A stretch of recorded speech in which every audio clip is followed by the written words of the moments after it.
I came back to myself with a startled jerk. I looked around. Dawn had crept in, pale and foggy. I glanced at my image in the rearview mirror and discovered that my irises had begun to fade again. I needed to eat. As long as I kept myself fed, I would not decompose.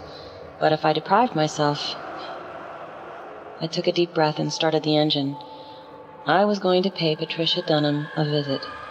I needed to do a little homework first, and there was the problem of Matthew.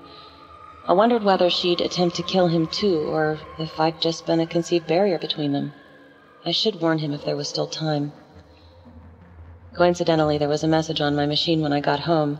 I hadn't checked it the previous night in my confused and starved state. I pressed the playback button, and indeed the message had been from last night. It was from Matthew. Hi, Violet, it's Matthew. I just wanted to check in, see how you're doing, and, I could hear the smile in his voice as he went on. I was hoping I could convince you to go out with me again tomorrow night. I've been thinking about you a lot. He laughed his nervous yet endearing laugh and then continued. Anyway, maybe I'll try you tomorrow. I may have called too late, and I hope I didn't wake you. A brief pause and then...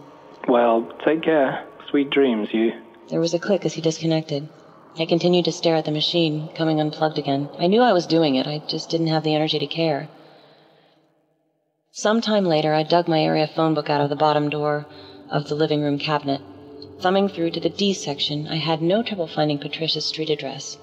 I smiled, and I knew it must look every bit as chilling as the smile she'd worn as I'd died. "I'm coming, Patricia," I purred out loud. I did not care that my voice was laced with venom.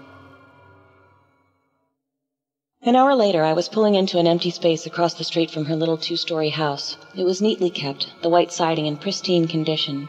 She had little flower beds to accent the house and bordered the sidewalk with short, neatly trimmed shrubs. The lawn was short and beautifully, vibrantly green, and not a weed in sight. I raised a brow but kept moving. On second thought, I went back to my car, dug the Spyderco knife from where it lay nestled in the armrest compartment between the two front seats, and grinning maliciously, I returned to the flower beds. Less than 5 minutes later, I rang Patricia's doorbell. I heard her steps and raised the bunch of cut flowers to obscure my face. "Who is it?" came her querulous voice from behind the barrier of the door. "Flower delivery from Miss Patricia Dunham," I said smoothly. "Flowers?"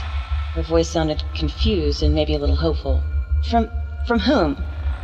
I paused so that she might believe I was reading some fictional attached card. From a Mr. Matthew Wolfe." I smiled behind the barrier of my bunch of flowers, anticipating the thrill she might experience from this little exchange. She would open the door now. I felt it. For a moment I heard nothing, and then I heard the chain being unlatched from the other side, and after a moment the door opened. I could see her hopeful expression through the myriad petals of her own cut flowers. I realized in that moment that I couldn't wait to kill this woman.